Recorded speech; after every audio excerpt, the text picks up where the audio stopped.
вот мы коротко взяли, да, то, что вы говорите. Допустим, все-таки сделали какой-то выбор, кто-то учел эту ответственность, кто-то не смог, кто-то про богобоязненность подумал вовремя, кто-то не подумал. Ну, факт в том, что семья уже сформировалась. Теперь следующий вопрос. Какие качества характера важны для сохранения крепкой семьи? Вот про богобоязненность и ответственность, да, мы уже сказали, про нам мы сказали. Дальше вот, если заходить, уже есть семья, уже выбрали, уже вступили.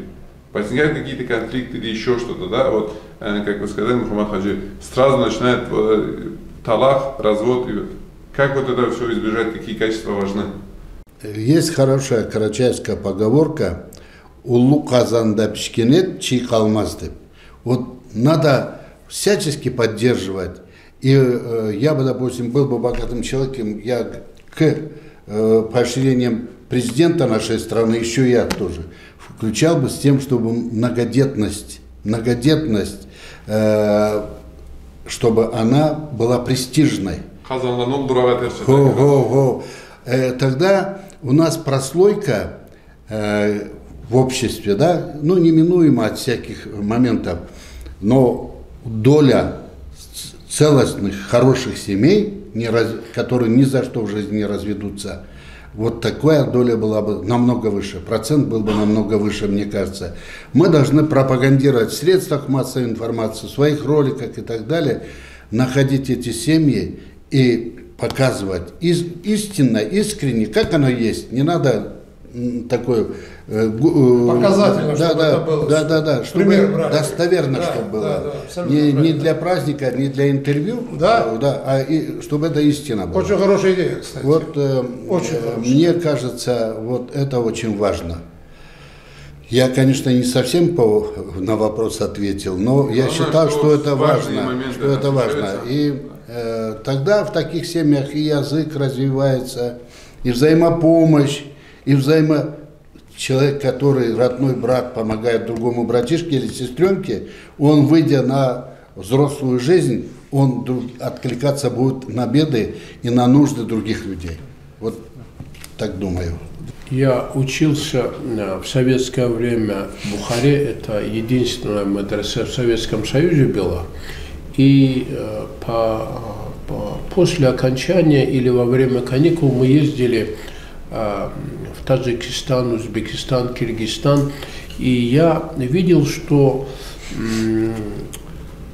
часть мусульман, мы все были мусульманами, но часть отдает своих детей, именно дочерей, именно тем, которые делают намаз. Это было очень мало людей, когда в те времена делали намаз, но старались отдавать именно богобоязненным и тем, которые, намаз был под запретом, тем, которые придерживались этой религии, и у них практически не было развода. А в данный момент я имею в виду у нас, мы почему-то начинаем забывать о благословении родителей. Родители перед тем, как выдать свою дочь или взять невесту, они смотрят на потенциального жениха. Как он, что он. И это одно. Второе, вот мы тоже ведем определенную статистику.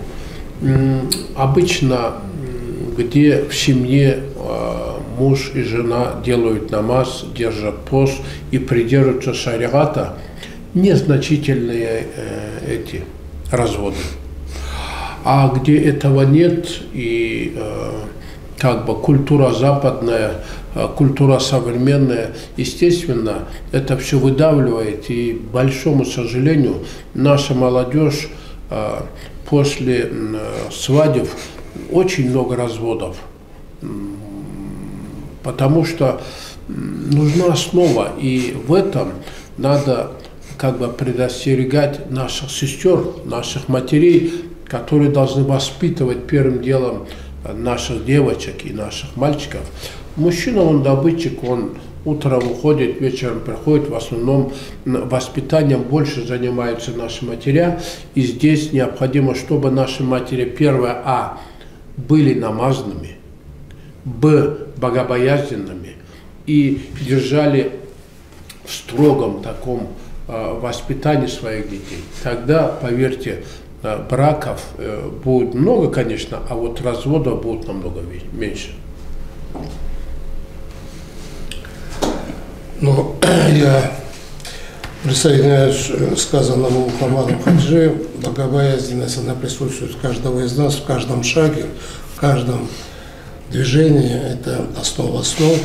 Но что касается семьи, конечно, люди разные и разные взгляды. Но для этого, раз уже такой шаг ты совершаешь, раз такой уже ты пошел на этого, понятно, не все ангелы. У каждого человека есть недостатки. У меня свои, у него свои, у третьего свои. Здесь есть еще такое слово уступчивость. Уступчивость, она, покричала жена где-то что-то. Некоторые хватаются, сразу начинают там крайность. Если поклевала, как... Да, поклевала все это. Да. Если, как говорится, два человека на базаре торгуют, один умнее, другой глупее, это все равно договаривается. Поэтому здесь это очень важный момент. Конечно, уступчивости, если у человека нету, или ответственность той, которую он взял, как-то можно понимать, одним махом можно разрушить все. И с друзьями дружбу, и на работе, если ты руководитель, там все это складывается в этом. Поэтому я считаю, человек, пусть со стороны женщины, пусть со стороны мужчины, которые, они уже идут на этот шаг, нужно учитывать все свои недостатки.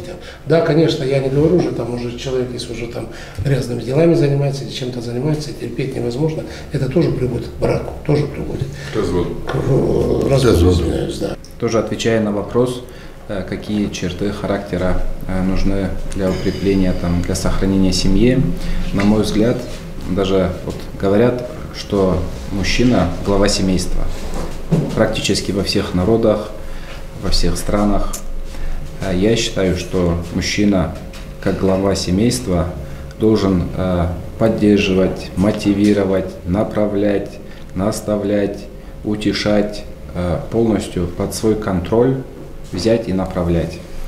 Это чтобы у мужчины, чтобы у парня была личная ответственность, чтобы он был руководителем своей семьи, воспитывал, наставлял, в нужный момент поддерживал, успокаивал. И также требуется, на мой взгляд, от жены терпение, уступчивость, понимание, старание. Когда они оба нацелены, чтобы создать крепкую семью, чтобы, взаимопонимание. Как говорится в хадисе, каждый из вас пастырь и ответственен за свою паству. Да, это хадис. Если мужчина будет мужчиной, то и женщина будет женщиной. Есть и такое выражение.